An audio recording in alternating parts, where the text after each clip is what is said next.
Hello everyone, welcome back to the SMITE support builds discussion. Today we're going to be talking about building warriors as supports. Now, we've already done a coverage of a lot of the items that are going to be here. Obviously,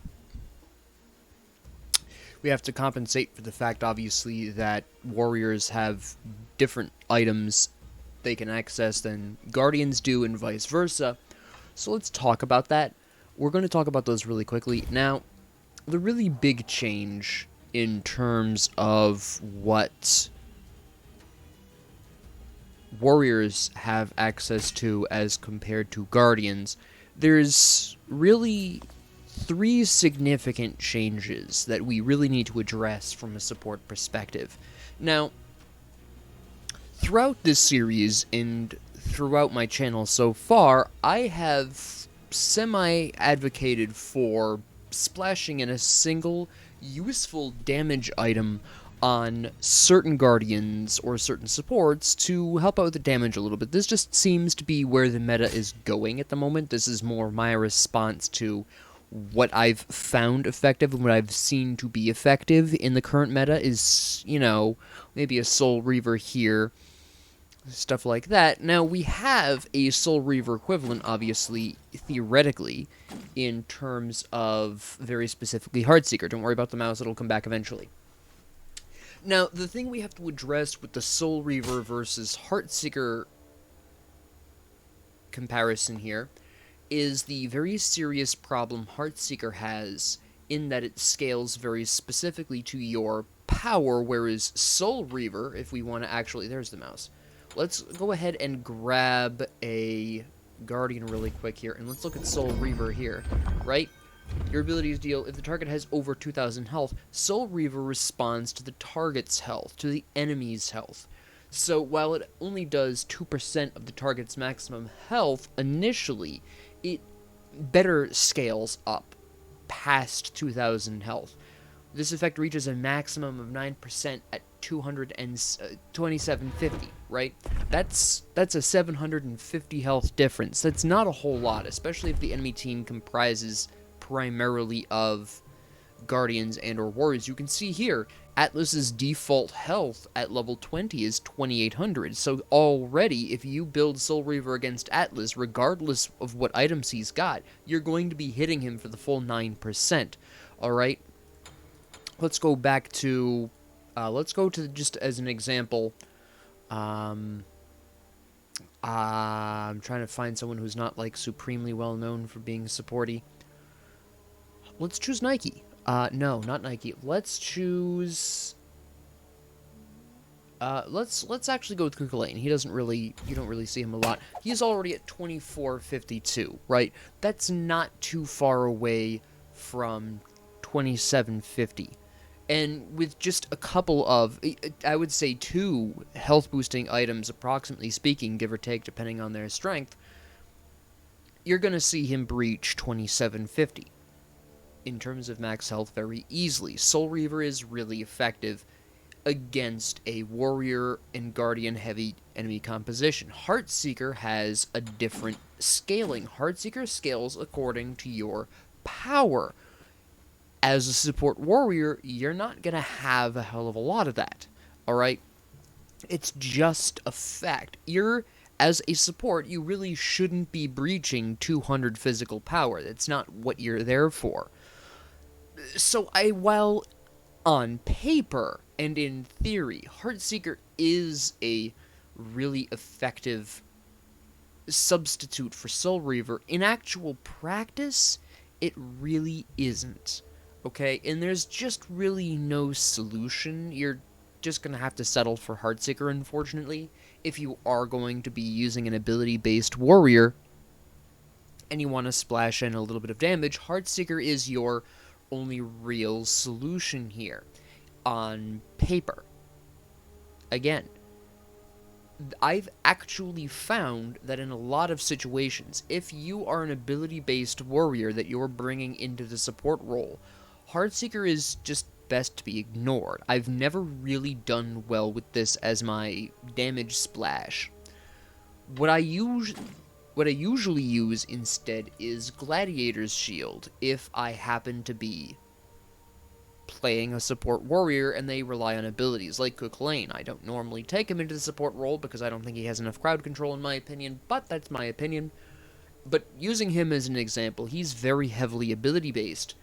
Gladiator's Shield works really well. Now there is still the issue that this winds up being flat damage still, and that's not percentage of health damage, which is a bit of a flaw, but again, there's nothing really you're going to be able to do about that, but this is, in a lot of situations, I've found this to be more effective than Heartseeker, even in situations in which the enemy team has a large amount of tanks. Especially since it also gives you cooldown health and physical protections as well. Now, obviously, you're thinking to yourself, well, Professor, that's not really an ideal solution. What is the actual advantage of playing a warrior in the support role, given this theoretically crippling inability to deal with heavier tank compositions? Hold on. There is an inherent advantage here. Whereas Guardians have access to Soul Reaver and better ability-based percentage of health damage, Warriors have access to Chin Size, which is the same thing but for auto attacks. And you might be wondering, well, Professor, just build Animosity. True-ish. Animosity, however, scales according to your maximum health. Alright? And it's just 3% of your maximum health. Very effective against squishier compositions, as I believe I stated. I thought I remembered to say that in the previous episode. But it's not really effective against tanks who are going to have the kind of protections to better withstand this, because obviously this 3% of your maximum health is before protections are factored in and penetration. However, Chin Size doesn't care. This is the auto-attack physical equivalent of Soul Reaver. It's the same effect, just for auto attacks rather than abilities. So it becomes this very interesting conundrum where you're potentially going to be able to be better at dealing with tankier compositions as a support warrior if you rely on auto attacks, and vice versa if you're a Guardian. Your abilities are going to be more useful against tankier comps. Now, unless you're playing ranked, you're not really going to see the enemy composition. In fact, ranked is the only mode in which that's possible. So you may be wondering, Professor, how do I decide this? How do I decide when I look at a composition, hey, this is the moment for warrior support? Where do you make that decision? Where do you make that distinction? Well, as my general rule of thumb is going to rely on a couple of very specific circumstances. Depending on whether or not you're looking to practice with someone new or whatever, assuming you're going in this to win, but you want to splash in that damage, you want to splash in that damage, you want to be able to do something, right? And you look at your team comp, and you see they're really terrible against tanks, but they have a lot of auto-attackers. Say, for example, I'll give you a hypothetical team comp. Well, it's a team comp I've seen before, and I chose a warrior support for this very specific reason. I actually used Osiris in this match way long ago. This was, I say way long ago, it was like last year or something. I chose Osiris for this specific purpose, and I'm going to walk you through my approximate build. Items have changed, of course, slightly over time, but my approximate build. Let's actually pop over to Osiris really quick, because I find Osiris to be a very effective support. It's still, you can still see some leftovers here. I don't know why I have animosity there. I must have been desperate. Anyways, so the team comp, as it was forming up, we had an Ao Kuang for the jungle. We had a Kronos. No, it wasn't Kronos. It was Agni for the mid. Kronos was the ADC. And the solo lane was, I think it was Mulan. Yes. Now, in that particular composition, we have a magic jungle who is going to be relying on auto attacks. Ao Kuang is very auto attacky, and in fact, the jungler in this match built that way. Kronos obviously was our ADC. He was going to be building for the auto attacks. That's fine. He's good in the role. That's okay. Agni does Agni things. And then we had Mulan, who I can never tell what a Mulan's going to build ahead of time. Some people build her auto attack. A lot of people build her ability based. But at the time she was newer, I think she'd been released the previous month. So she was new-ish. And at that time, I wasn't sure where that build was going to go, because I knew she could build auto-attack style, and I knew that she could build ability-based style, and turns out, with time and experience, ability-based style became more popular, but I'll stand by the argument that she can build a good auto-attack build if you want, but I digress. I'm also wandering from the point. The point here is that I knew Kronos wouldn't really be able to deal with tanks as well as maybe you would want, and probably neither would Agni, because a problem I've been seeing, well, I call it a problem, but I think it's by design, a interesting quirk of mage items is that not a lot of them typically come with a lot of penetration. If you're going to be building penetration on a mage, you're pretty much going to be building Obsidian Shard, because not a whole lot of items bring to bear a lot of penetration. Charon's Coin is 20%, but people generally don't like that because it's kind of slow, it's a little weak outside of the 20% penetration. Yes, the HP and MP5 is nice, but it takes forever to get that HP5. By the time you get that, it doesn't matter as much anymore. There's 10% penetration on Rod of Tahuti, sure. And then beyond that, there's 10% on Typhon's Fang, but a lot of people back then and even to this day, a lot of people generally float around 20% penetration for mages, because that's only if they build lifesteal. If they don't build lifesteal, they're probably not building Typhon's Fang, and they're only running at the enemy with the 10% penetration off of Rod of Tahuti. Unless they build, again, Obshard, which is about the only serious penetration item that mages have access to that is actually even slightly effective. So mages back, a year ago and even to this day, still have a little bit of an issue dealing with tanks in a lot of situations. There are certain mages that get around this. That's not really important right now. What is important is that I knew this was going to be an issue. Alright? So I already knew I would need to be a warrior support because we had 3 mages. We had Ao Kuang, technically a mage. We had Kronos, and we had Agni. Right away, I knew that I would have to be a warrior support. I chose Osiris in that situation very specifically because, behold, I can build Shin size and really help out the team against these tanks. And that is exactly how that wound up working. I built very specifically War Flag, or its equivalent back then. I can't quite remember. I don't think there was. I can't remember. I'm having a brain fart. But I built the rough equivalent.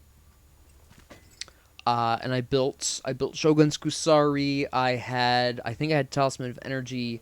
I had Berserker's Shield, which was different at the time. It's better now, in my opinion, but anyways. And I had Shin size, and I had something else. I had another physical. I think I had Contagion. I can't 100% remember off the top of my head, but I'm pretty sure I had Contagion. And that's what I ran with, and we wound up winning, because while I wasn't, killing the enemy tanks or anything like that, I was doing decent enough amounts of damage with Shin size that my Kronos very specifically was able to tear through them the rest of the way. Right, I was only really trying to help out in that particular damage in that particular instance, but that is both a combination of, alright, we have 3 mages on the team, I need to be a physical support, bring in, a warrior support in this situation, and I very specifically wanted to be someone auto-attacky so I could bring Shin size to bear. That is a prime example there of 2 conditions in which you really want a warrior support, or a physical support at the very least.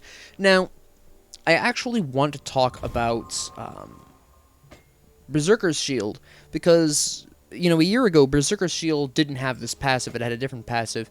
It's better for supports now because you actually get damage mitigation now when you're low enough on health, which is really, really nice. And it's a really short refresh time, it's only 15 seconds.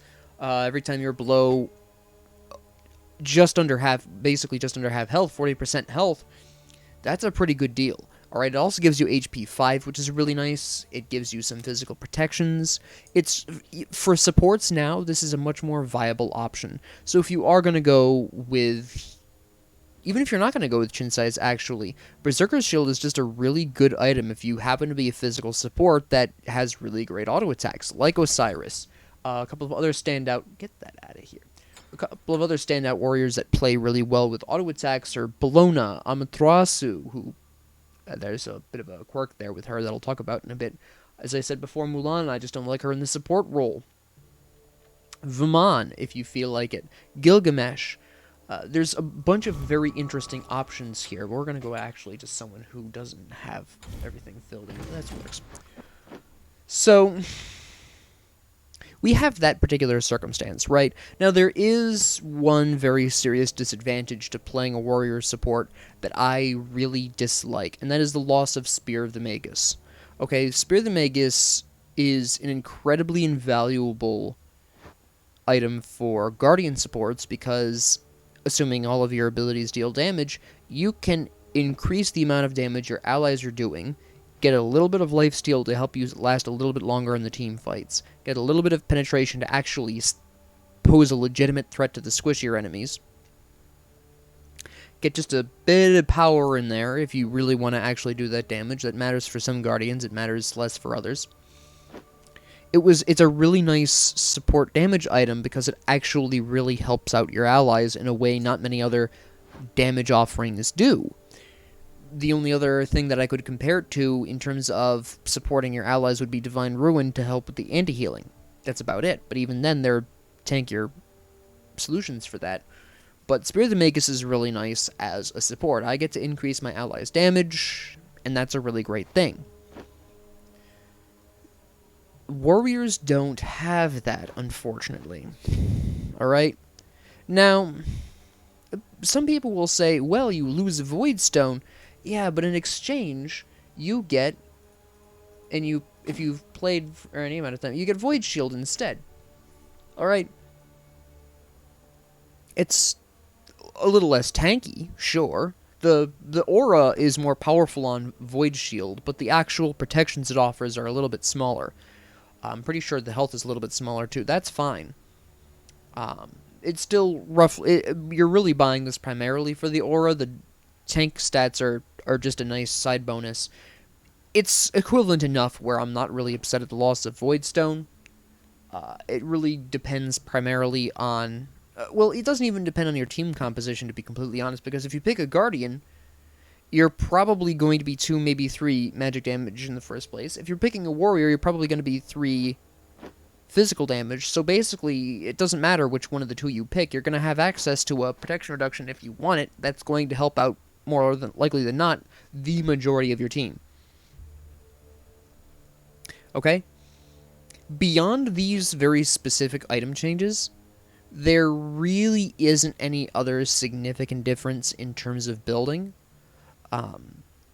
These, in general, alright, anywhere you would typically build... see, the thing is, and there is something I actually want to really quickly talk about. When do you build Berserker's / Gladiator's Shield? Because if you're ability-based, you're using Glad. If you're using auto attacks, you're using Berserkers, obviously. Now, when do you build these? Because that is a question I'm sure you've got in your mind, because the previous, the usual run of abilities, who has nothing in there? Who is that? Oh, Kuklain. The usual run of abilities is, I'm just going to give you a classic setup here. Let's do a classic thing here. We're going to go Sentinel's Gift, Gauntlet of Thebes, Sovereignty. This is... I don't necessarily always use Gauntlet of Thebes with warrior supports. I'll talk about that in a second. Sovereignty, right? Then we got to get our magic protections. Let's throw in pestilence for kicks. And this is where you would want to build your shield. Approximately item 5-ish, if the enemy team composition has enough physical damage to justify that. Basically, it comes down to, we're going to go on ahead, and we're going to use Gladiator's Shield here as representative. And we're going to build Berserker's Shield here. Actually, we're going to move this up over here. Now, that's not what I need. Now, whether or not you build your shield as your second, I'm sorry, not your second, as your third or your fifth item really depends on the enemy composition. If the enemy team comp is the usual format, then I would personally, in the same situation, prefer Sovereignty. Or,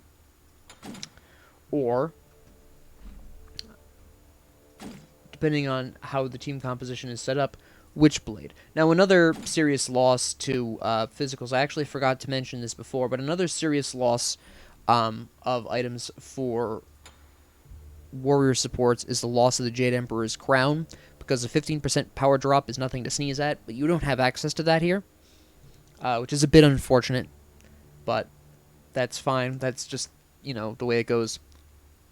Unfortunately, that's just how it is. But we have Witchblade as an acceptable substitute, so that's fine. If the enemy team composition is 3 physical and they're ability-based, I run Sovereignty. Okay? Sovereignty is better against the ability-based physical comps. If the enemy team comp has 3+ physicals and they're auto-attackers, Witchblade. If the enemy team composition has 1 or 2 physical, and that's it, I will build my shield as my third item, because I'm really not expecting to need much more in terms of dedicated physical protection items past that. So I'll go starter item for dual protection. We'll keep using thieves here. So if the enemy team comp has 2 physical, I would go Sentinel's Gift, Gauntlet of Thebes, Glad Shield, Pestilence in this hypothetical scenario, Pridwin. Let's throw Pridwin in here really quick, because that would probably be what I would build in this scenario. And then I would finish up with let's splash in a damage item for kicks. It's Cook Lane. We'll just pretend Heartseeker, even though I wouldn't normally build this, but hypothetically, right? We're just talking about, okay, here's a representative damage item. We're really talking about the shields here, and that's the important part. So that's what I would do here. So 2 physical, shield in the 3rd slot.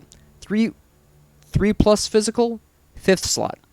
Which shield you pick depends on the warrior you are. Cuchulainn would use Gladiator's Shield for reference in a realistic scenario. Now, that was a hideous noise from my nose. Gauntlet of Thebes. Some people find this to be slow. My answer is it depends on who you are. It's more likely to be too slow for you if you're a warrior. You might now be mildly confused. Why is this, Professor? The hell are you on?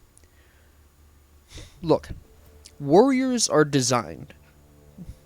My congestion's really coming back here. What the heck? Warriors are designed to be tankier than assassins, but harder hitting than guardians. As a result, in the early game, warrior supports tend to reward aggression more often than guardians do. Okay? It's part of how they were designed. It's right there in their base stats. It's in their kits, with a couple of exceptions. I'll talk about those. It's all over the place. Alright? If you're playing a warrior support, you're probably going to be a bit more aggressive. Not necessarily by your own choice, incidentally. When people see warrior supports, they immediately read it as, okay, we're going to be going hard early on. That's just how people read that, okay? It's how ADCs read it. It's how junglers read it. So if you pick a warrior support, be aware that there is a strong chance, not a guaranteed chance, some people can relax, but keep in mind, when you do pick a warrior support, I have found through years of personal experience that a lot of people read this as, alright, you're going to be aggressive as a support, let's go. And people are very enthusiastic about aggression. It makes you feel great, you know, you feel like you're doing something. A lot of people like to play aggressively. That's fine. Great way to play. I'm not criticizing it at all. But if that's not your intention, you have to be prepared for the fact that your allies will assume it, and you either have to say something, type it up in chat in the early game, or you just have to adjust. You have to assume your allies are going to go hard early on. Now, that's not necessarily a bad thing to be aggressive early game, if you can make it work. But as a result of this perception, and as a result of the design of warriors in general, I have found, more often than not, Gauntlet of Thebes is just a bit too slow in a lot of these situations. So, if you're thinking about Gauntlet of Thebes, keep that in mind and be very careful with it. Now, there are some warriors I usually still build it on. I can count them on one hand. Guan Yu and Horus. These are the only two warriors I will very consistently still build Gauntlet of Thebes with. There are a couple of reasons for this. By this point in time, a lot of people are aware of the fact that Horus, even though he's a warrior, he was basically designed to be a physical guardian. Basically, his kit screams physical Cerberus, basically. Resolute gives him HP 5. Gives him... No, it actually heals him straight up now. Gives him protections. It heals him a little bit. That's absolutely fantastic, right? You have some nice little protections here. Updraft is a pop-up with a slow attached to it as a second wave. Fracture, protection reduction with a stun. Protector Surge, protection buff, healing. To Disguise, health shield, teleports allies. It's a grand time. He is basically a physical support. As a result of this, I can usually play Gauntlet of Thebes and not really have a hard time with this. It's usually, he plays slow enough and people play with him slow enough where Gauntlet of Thebes really works out. It's the same exact thing for Guan Yu. Behold, support Guan Yu. Painless. We have a delicious amount of bonuses to various abilities, more healing from Conviction, an extra slow on the Warrior's Will. We have boosted protection reductions, stolen from Cthulhu Assault, and we have a really lovely increase in the stun and the slow for Cavalry Charge. Alright, these are all great support things. We have, like I said, healing, although it's the weakest heal in the game, and I really think this needs to be... This specific ability has been in dire need of adjustment for almost a decade now, high-res, hint hint, if you ever see this video. Subtle hint there. Warrior's Will is a good slow. More importantly, it reduces his cooldowns of his heal and his Cthulhu Assault, which is the really big support key here, because it takes away enemy protections and increases Guan Yu's, which is a really great thing as a support. And then you have this really nice stun with a slow on its wind-up, basically. It's a really fantastic time. And also, again, people play slowly enough with him that Gauntlet of Thebes really works. Actually, I play him more aggressively than a lot of people are willing to play alongside him with, which is kind of funny. But typically, just because of the way I play Guan Yu, because I've been playing him for almost a decade now, because he's a legend, I play him a lot more aggressively than a lot of even hunters are comfortable with, and that's just how I play him, unfortunately. One day I'm gonna... Well, you've already seen me cover him a couple of times. I'll probably cover him more because he's one of my favorite warrior supports. But anyways, the reason why people play with these two slower is because they very specifically have a non-damaging heal. And most people know this by now, alright? And I think that is... This is just my theory, by the way. I don't have any proof. I've just noticed behavior changes based on...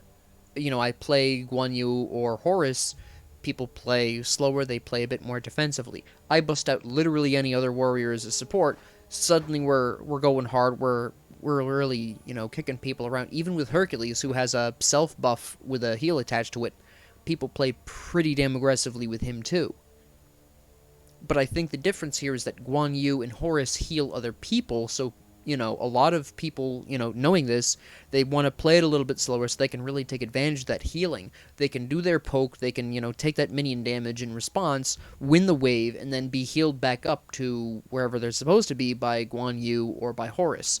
And I think that's why people play a little bit more passively with these two. I'm going to be testing this with Shiva at one point. I haven't got him to Diamond. I've only just recently started practicing pretty substantially with him. But when I'm more familiar with Shiva, I would really like to test this with Shiva as well. I think what's going to wind up happening is people will play with him pretty aggressively because his heal is tied to his ult, and his ult also has the potential for damage, so I expect people to play really aggressively alongside Shiva as well, but I'll get back to you on that one. But for all the rest of these warriors, either they heal themselves, so your allies will still go really aggressive, or they don't heal at all. Alright? And that's just something I've observed over years of playing support. But for a lot of these, with the exception of Guan Yu and Horus, the point is that Gauntlet of Thebes stands a really good chance of being too slow for you. You're going to want to build some form of protection really damn quick. Alright? Assuming, let's take Amaterasu for kicks. Alright? Because I actually want to have a really extended conversation about Amaterasu specifically anyways. So let's start now. Now let's say I'm Amaterasu. Alright? And I have a team composition with a lot of auto-attackers. Hypothetically. Alright? Now, I have a lot of auto-attackers, so I'm going to be building War Flag. Alright? Let's reward my auto-attackers. Now, I know that my teammates are probably going to be pretty aggressive. I am assuming, as a result of that Gauntlet of Thebes is probably going to be a little slow, especially since Amaterasu has the really nice mirror attack. What is that called? Heavenly Reflection. And this not only gives you some damage mitigations, but it actually does some pretty substantial damage as well. And people, of course, know this, and they're going to adjust accordingly. Again, they're going to be pretty aggressive about it. So we need to compensate. Now, I'm going to assume the enemy team composition is standard. The enemy duo lane is an ADC, and, of course the enemy duo lane is an ADC. The enemy duo lane is a hunter and a guardian. Alright, now I know for a fact that I'm going to be looking at a lot of physical damage there. So I will be building either Sovereignty or Witchblade early on, depending on the predominant feature of the enemy team. If the enemy team is more ability-based, I use Sovereignty. If the enemy team is auto-attack based, I use Witchblade. I like to emphasize this because it's important to remember that distinction. A lot of people forget this. You'd be stunned. But I would build one of these two right off the top, knowing what I know. Okay. So we've got that. Now I've got my physical protections, right? That's fine. So, my next move is going to be some magic protections. Now again, I know for a fact that I've got heavy auto attacks. That's why I built War Flag, for Pete's sakes. We're going to go right into... We're just going to assume Shogun's Kusari is the move. Okay? Maybe Talisman of Energy. We're just going to go on ahead and throw that down here. Maybe Talisman of Energy. Probably not. Again, it depends on my composition. But we're going to just assume Shogun's Kusari here. It's a safe bet. Shogun's Kusari. Okay, so now we've got War Flag, we've got our physical protection, we've got Shogun's Kusari. Now, again, standard team composition, 3 physical. We need a second... Well, we don't need a second physical protection item, but I would prefer one. Now, at this particular point, we're going to be looking at... Well, we could do... If... Okay, how we run this is going to depend on a couple of things. I'm going to assume one Guardian. I'm going to assume one of each class. And I'm going to assume they don't heal. So we're going to use Berserker's Shield. If they do have a lot of self-healing, I would instead use Contagion here. Alright? So we're just going to go ahead and throw that I always do that. I always put in stinking... So, maybe Contagion if they have a lot of healing. But otherwise, Berserker's Shield here. Alright, we get some nice damage mitigation. We have a really lovely time. Yay. Now, at this particular point, I want some more protections, because we're running War Flag at this point, Sovereignty, we're going to assume Shogun's Kusari, we'll use Berserker's Shield here. We're a little low on protections, but again, remember, we don't have Gauntlet of Thieves, okay? Which is a big part of that. So what do? Well, we have a couple of options. We could focus a little bit more on these magic protections, but generally speaking, I personally prefer to bust out a really nice cloak of some kind. Now, whether you prefer Spirit Robe or Mantle of Discord, that's your preference. I like Mantle of Discord. At this particular point in... Usually also, I would like to point this out. Again, you've probably been playing pretty aggressively, and assuming you've been doing well in that aggression, you've had a nice, strong early game, you've probably been able to snowball a little bit. The higher cost of Mantle of Discord in that circumstance isn't going to be really that big of a deal. If you were aggressive early on and you didn't turn out so well, it didn't really go the way you wanted it to, and you didn't get to snowball, then we would be using Spirit Robe here, alright? That's really the deciding factor for me. The interesting thing about Spirit Robe, and the reason you may want to build that regardless, is that it does offer you bonus damage mitigation when you're under hard crowd control. So combine that with a 7% from Berserker Shield, and you're getting 20... I think it's 22% total. Let me double check that number. 15%, yeah, 22% damage mitigation if you are under 40% health and you are afflicted by a hard CC. 22% is a decent amount of damage mitigation. Decent amount. Alright, and then add on the Heavenly Reflection, which at rank 5 gives you 15% damage mitigation while that's active, and you're looking at a good 37% damage mitigation as long as that's active, you're under hard crowd control, and you're under 40% health. That sounds like a lot of conditions, but those of you who've been hit by a CC train before, it's not too unusual, especially as a support, because you're supposed to be right there at the front lines as the support, keeping your allies alive. So, especially in these circumstances, under the support role, you're even more likely to be in those conditions, right? But Spirit Robe, Mantle of Discord is going to be a combination of your personal preferences and whether or not you did well in the early game. We're going to assume Mantle of Discord here, alright? We're just going to go for that ideal scenario. Now, you'll notice, yeah, our magic protections are a little lower than normal, but our physical protections are only slightly lower than what they normally would be at, right? We're looking at maybe, I want to say 40-ish less magical protections and 20-ish less physical protections. Not a huge deal, especially since, again, as I stated earlier this episode, a lot of mages don't really build a ton of penetration. It's just not incorporated in a lot of builds, in a lot of popular builds right now, as of the recording of this video. Which is fair enough. So, I'm not particularly concerned about the slightly lower magic protections. It's not as likely to be a problem, as much of a problem as you think it is. But if you're really worried about it, Splash and Talisman of Energy are going to be just fine as your final item. But if we wanted to do some damage, we would be busting out good old Chin Size, right? And we have a lot of nice attack speed boosts for our allies, but you might be wondering, Professor, what if the enemy team composition isn't tanky? What do we do? What would we build in that scenario? What if they're not tanky enough for Chin Size to be really extremely effective? Well, let me tell you... why did I click there? Let me tell you about some stuff. Alright, if the enemy team composition just isn't that tanky, they're, you know, nice and vulnerable and squishy, I'll tend to go for Stone Cutting Sword instead. Primarily because it takes away their physical protections, it increases yours a little bit, it gives you 50 power, but that's a flat protection reduction, that's 21 protections.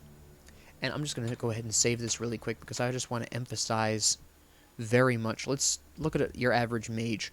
Let's look at Aposh as the average mage. At level 20, he's got a great big fat whopping hairy 76 physical protections. You take away 21 of that, that's 55. That's pretty stinking low. Alright?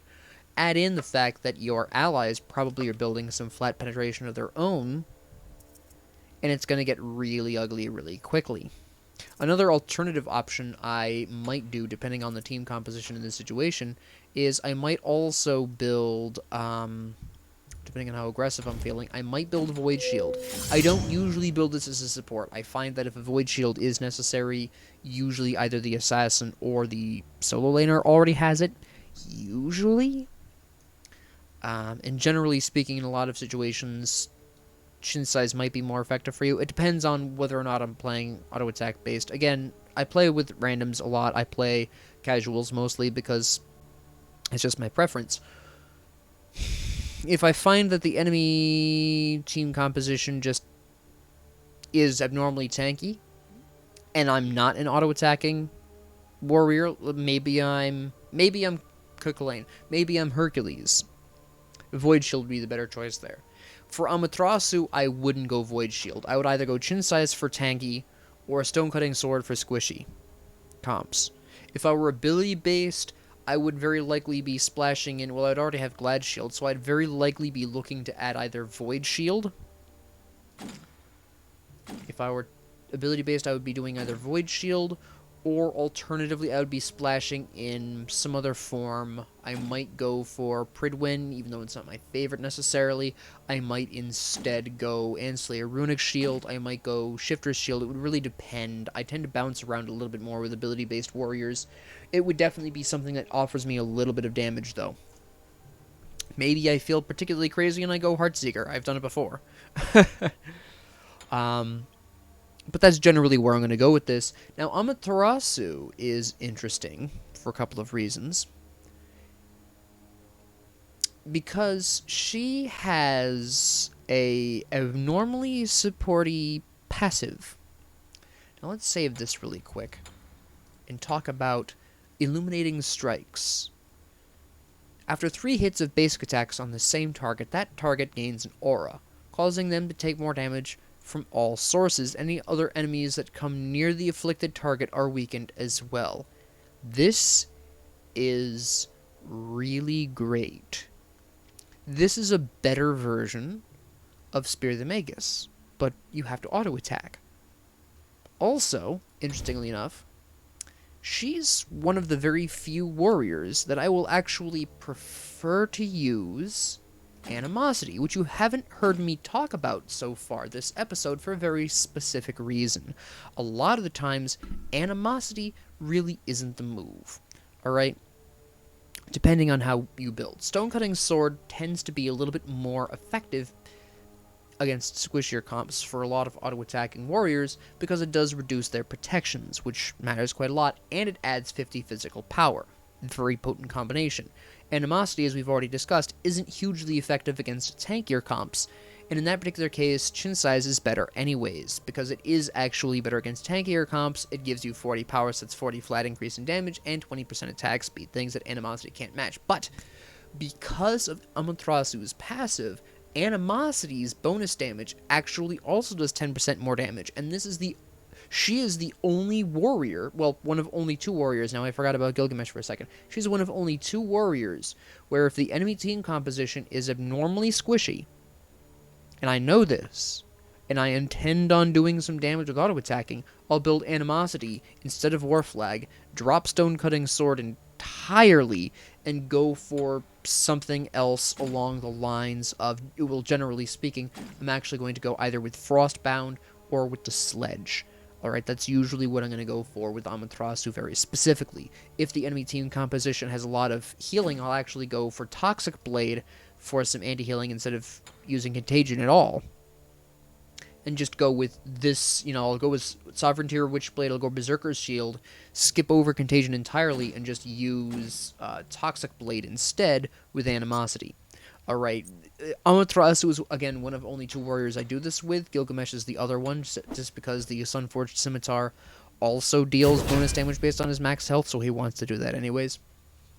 Him and Amaterasu are the only ones I will go out of my way to build Animosity for. I've done it with Erlang Shen. It's pretty effective on Erlang Shen. You can see actually where I was experimenting with that recently. This is an experimental build that I was trying out. It worked okay. It needs some adjustment. I'm still working on this, but you can see where I've been playing around with the idea. I am finding he's fairly effective with the Animosity because he already wants high max health, because 9 turns Blessing heals more the higher his max health is. So I'm actually finding with experimentation that Animosity has a lot of potential with Erlang Shen. I'll get back to you on that one, but he has some potential there as well. But for the rest of these, generally speaking, if you are going to go auto attack, it's usually going to be better for you to use Stone-Cutting Sword. The only exception to this is if you are one of only 2 physical, or maybe you're even the only physical, which I've also seen happen even in Conquest. If you're the only physical out of 1 or 2 physicals, that was a sentence that made no sense. Let me rephrase that. If your physical damage on the team is 1 or 2, including you, don't build Stone Cutting. Stone Cutting, a lot of its use from a support standpoint as a support warrior comes from the fact that it is also increasing the damage your physical allies are doing because it's reducing enemy physical protections, and that's pretty important.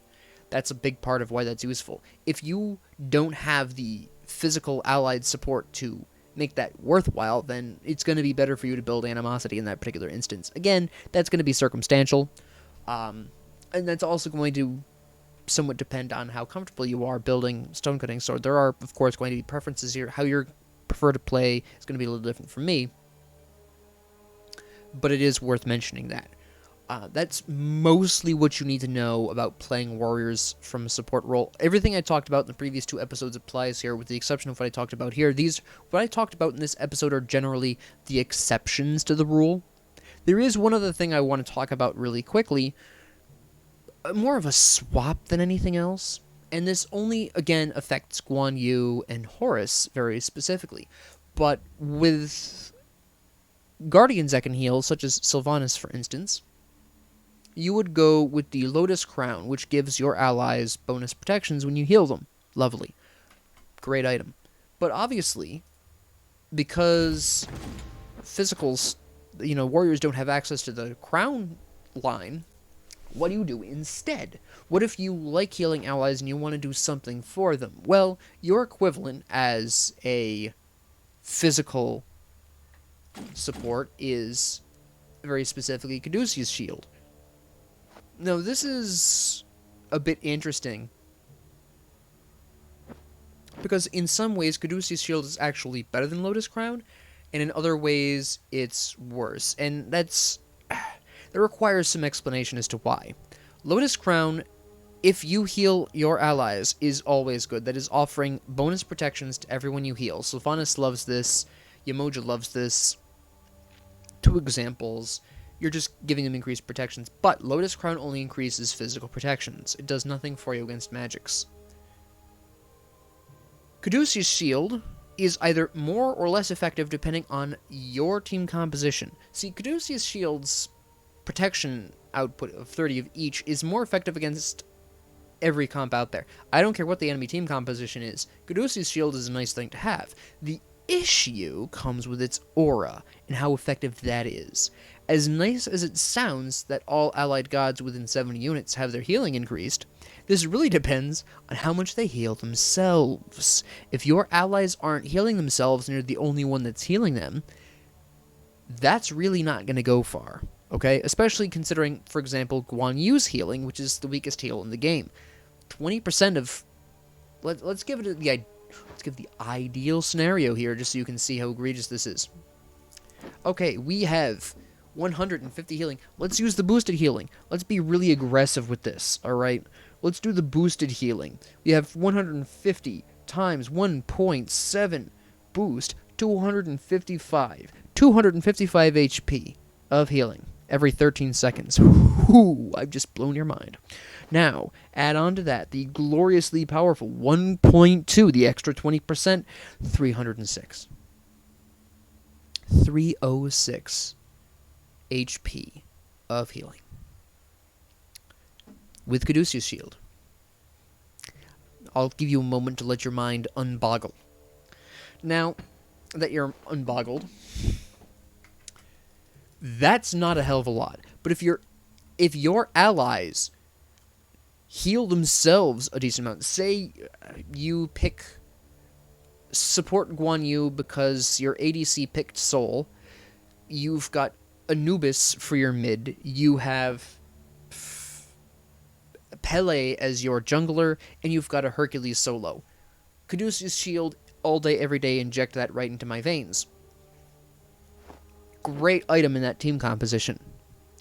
But if you're the only one doing any healing and no one else has lifesteal, no one else has a self-heal, don't build this. Ever. Please. For both of us. For everyone's sanity. Your allies, yours, mine. Don't build it. Okay?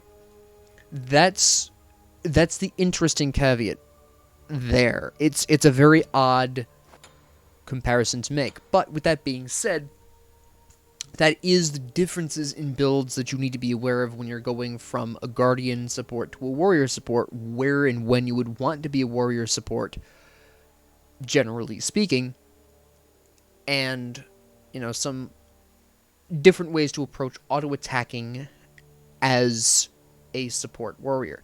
Now, comes the question, Professor, what about recommendations? Because we're not quite in an hour on this recording. I'm going to give you some recommendations for some people to try if you haven't tried them before. Maybe you have and you don't like them, that's fine, but I would like to give some recommendations for some characters you can have in your back pocket. And maybe if you're learning support from a different role, maybe you used to be the main of a different role, I'm going to have some special recommendations for you. Let's start with Guardians, real quick. Now, I have long argued that if you're having a really hard time getting into the support mindset, learn Ganesh. Alright? He is the embodiment of the support role. His passive prevents him from getting kills if he's near an allied god, or even remotely near an allied god. Turn of Fate increases allied damage. Ohm silences enemies and increases your protections. Remove obstacles, pops them up. Dharmic Pillars does damage, slows them, and reduces their protections. He does a whole bunch of cool things from a support perspective, and he still does a decent amount of damage as well. So if you like dealing damage, but you just can't let go of the kills, Ganesh will break you in a good way. If you are having a really hard time not chasing kills, you find yourself, you catch yourself chasing kills too often as a support, you're doing this too much, play Ganesh. He's really good at helping you break that habit. This is particularly important if you're coming hot off of a role that gets a lot of kills. Primarily, I recommend this to mid mains, jungle mains, and ADC mains, because typically you're used to getting kills, you're used to... Well, ADCs aren't used to chasing them necessarily, because a lot of ADC... Well, I guess it depends on the ADC playstyle, so I'm not quite going to make that statement. But if you're used to chasing kills and getting the kills and getting in there and mixing it up and walking out of there like some kind of legend, and you're playing support, you want to learn support because maybe you want to understand your support allies better, understand what they need a little bit better, so you want to try the role, and you try the role, you're having a really hard time adjusting, Ganesh will help you adjust. Now, once you get into the mindset, but you still want to do some damage, I do have a couple of very specific recommendations. If you want to be a support that does a little bit of ability-based damage, I would actually recommend Cerberus. He's very forgiving from that perspective. His abilities are overall pretty supportive. His passive, by the way, is absolutely glorious. You don't even need to think about this. It just is anti-healing on his aura. It's lovely. It just automatically happens. Don't worry about it. Paralyzing Spit is probably the hardest ability of his to figure out. But once you figure out that specific area, that point, great. You've got it made, and you can get that stun, but that's a really nice stun. Some decent damage, because all three of these shots do 170 plus 20%. Well, each consecutive one does 20% less, but it's still a pretty good amount of damage. Ghastly Breath reduces enemies' magic protections. It slows them down. It does some decent damage by itself. Soul Expulsion, though, is the reason why I recommended this if you want to be a bit more of a damaging support. Soul Expulsion heals you. Alright, it does some damage. It's a good jump, but it heals you, which means in the middle of a fight, you can jump onto an enemy, generate some souls, burn the souls with Ghastly Breath, and heal yourself in the middle of a fight.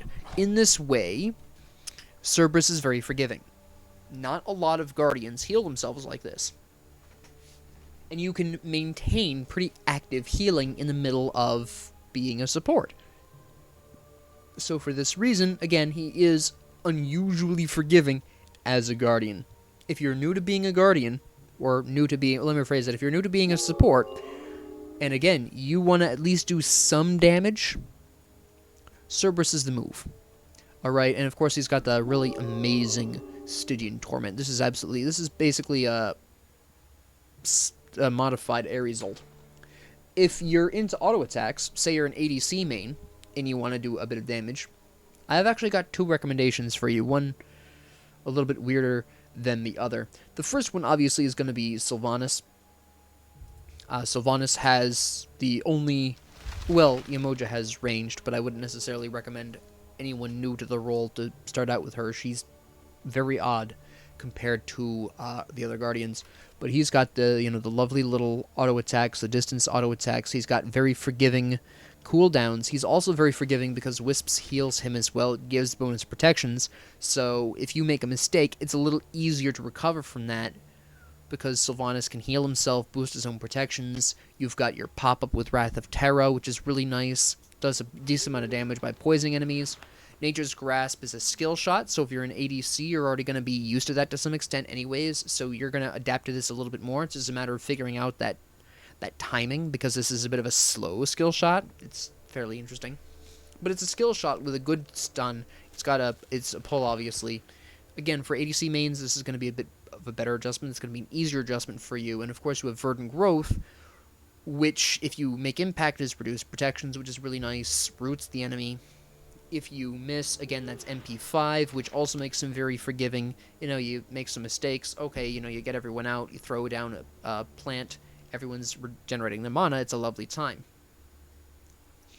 For an extra fun time, anytime you're attacking the Gold Fury or the Fire Giant, put one of these down in front of it. That's a lovely time. But, with that ranged AoE type thing, if you felt like going Animosity, you can do that and really slap. That's a really nice time.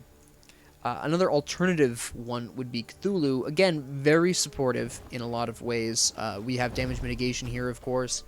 We have just the additional insanity from his auto attacks, the magic power, which is nice and all. If you're an ADC, that'll be nice to get you back into the... be supportive and still deal a little bit of damage. This is a slow into a root. This is a push with a mild stun.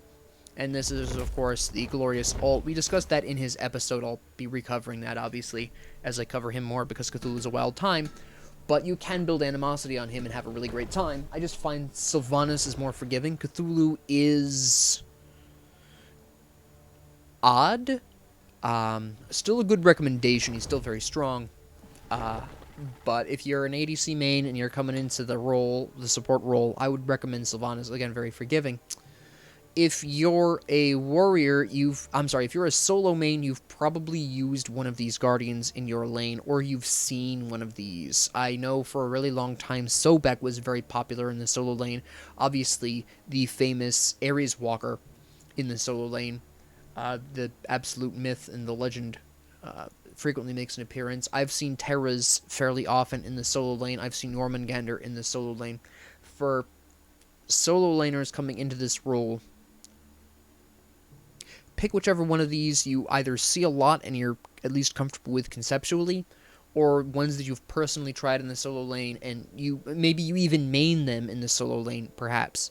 Take them into the support role, go for it. I'm actually not going to really give a heavily specific example for the solo laners because this is going to vary. Like I said, there was a whole year in which Sobek was the big name in solo lane, And if I'd made this episode in that year, I think it was, I want to say it was 2020 or 2019. I could be wrong on the year, but if I'd made this video back then, I would have recommended you go with Sobek. If I'd made this a month after the famous Ares Walker match, I would have recommended Ares, because that's what everyone was playing at the time. Everyone was trying it. I think it was last year, Jormungandr was the big thing in solo lane. I would have made that recommendation. Nowadays, I'm seeing all kinds of things in these. Recently I've been seeing more and more Terra in the solo lane and Sylvanas. But yeah, if you're a solo main, you've probably tried one of these. If you're a solo laner and you have not tried any Guardian in the solo lane, I would probably recommend Bacchus. He has some great support abilities. He plays a lot like a warrior in the solo lane does. You know, you go in there, you wild out basically a little bit there. He's got the ability to chug for some extra protections, a little bit of magic power. He's got some damage mitigation here. He does a decent amount of damage. He has some really interesting effects. He's got anti-healing and a stun. He's got a pop-up. He's got the Intoxicate, which isn't my favorite CC, but he's got it. So, if I was hard-pressed to give a recommendation to solo mains coming into the role and they've never played a Guardian before, I would say Bacchus. Give Bacchus a try. I think he's most in line with the play style you're probably used to. And he's going to be the most forgiving out of that as well, just as an aside, because of his passive giving him damage mitigation. 10% damage mitigation at that, which is nothing to shake a stick at. For mids, that's a bit more of an interesting question, because nobody here really heavily plays like a mage in the typical sense of the word.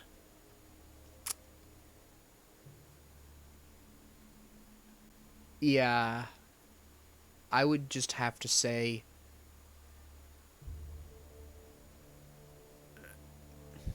if you can make the adjustment, and that's going to depend on you. For mid mains, I'm going to surprise you all and say you should probably give Xingtian a try. Why is this? Because every ability he does damage. Unlike most other Guardians, Sobek is another contemporary, but in my personal opinion, because Xingtian's first ability actually does a decent amount of damage, especially with the 3.5% of their max health, Xingtian actually can deal some decent amounts of damage with his abilities. The only real difference is he's melee, whereas most mid laners are going to be more comfortable with a distance kit. So if you can make that adjustment to the melee kit, and remember you're not trying to kill people, Xingtian is probably your best bet for adjustment. Finally, for junglers, if you've been playing this game for any time in the past 4 or 5 years, you know what I'm about to say. My boy Cabrakan. If you're a jungle main, Cabrakan is the way to go, because he, again, plays a lot in your style. He throws all of his abilities out there very quickly, ending with Tremors, because that's going to be the longest lasting. But he has really impressive support secondary effects. He's got Shadow Zone for damage mitigation for everyone near you. That's an ally. Seismic Crush is a stun with a move increase. Refraction Shield has boosted protections temporarily. You've got a great stun. You have the walls on Tectonic Shift. Yeah, if you're a jungle main, Cabrakan's the recommendation to go with. But what about warrior supports? Because I haven't really given... I've given Guardian recommendations before. That's not anything new. But I've never given warrior support recommendations. And if I have, it's been very brief. What about if you are looking to main a warrior in the support role? And there's nothing necessarily wrong with that. You just have to be careful about your allies and what they're picking. But, assuming you're careful, what would I recommend? Well, again, going back to... Let's start with ADC really quick, because ADC actually has some really interesting options here. Personally, as my recommendation for ADCs, you've really got actually 4 great options if you want to figure out the support role. Well, I say 4 great options, but I'm going to actually narrow this down to 3. Amaterasu, as we just discussed, she's really great on the auto-attacking side of things. She's got Illuminating Strike. You can do some really great things with her. She is also pretty forgiving as well because she does have the damage mitigation on Heavenly Reflection, which will save your skin more times than you'll even know. Osiris is also fairly safe, not quite as forgiving, but he does have a really nice amount of damage mitigation. He has a really powerful pair of slows. He's got a stun on Judgment Tether that gives him damage reduction as well. He's got anti-healing on Lord of the Afterlife. Pretty safe option if you're an ADC. Again, he does those auto attacks really well. He's got this really wild auto attack chain, which they no longer show you on this screen. They used to, but anyways, where did they change that? Oh, they changed it to here. The progression here. Actually, I think it's been here for a while, hasn't it? Never mind. The progression is absolutely fantastic. Really interesting. Again, kind of what I said with the mid-mains and Xingqian, with the Xingqian recommendation.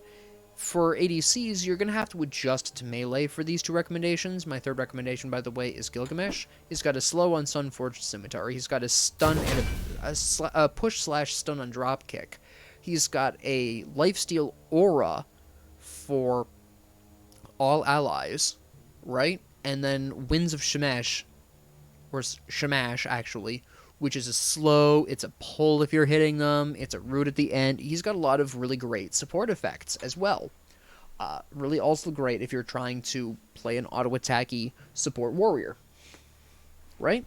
These would be my primary recommendations for ADC mains looking to main a warrior in the support role.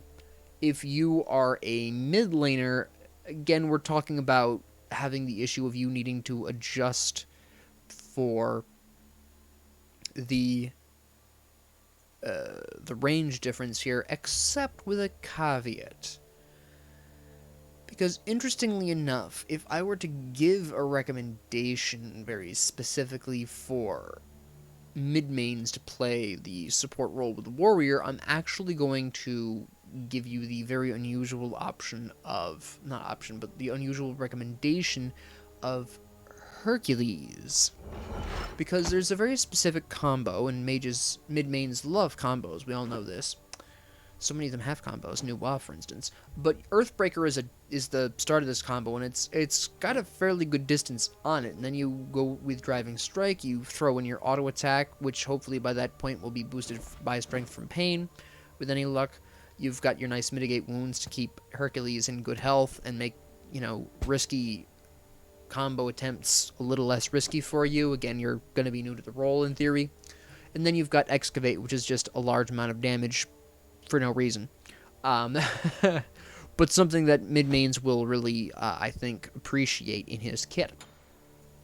So if you're a mid-main looking to main a warrior in the support role, I would recommend trying Hercules. If you're a jungler, I am very specifically going to recommend, oddly enough, Erlang Shen or Gilgamesh. We've already talked about Gilgamesh. Erlang Shen actually plays, obviously, a lot more like an assassin, and this is why I recommend this. He's got a root here. He's got the 72 transformations, which, if you use the turtle form, gives you a shield. You've got the healing from Nineturn's Blessing, as well as that damage mitigation, and a really good taunt. Spot weakness gives you a little bit of lifesteal, which will help you stay alive. Alright, which is, pretty important. And then you've got, of course, the increased damage out of your dog. Really good recommendation there, in my opinion, for jungle mains. Odin is another option if you prefer the ability-based. I was trying to think of, for some reason, I was trying to find him, actually. Again, he's got the shield on Raven Shout. He's got the Gungnir's Might, which is fairly interesting because I also want to remind people of this. I did during his original episode.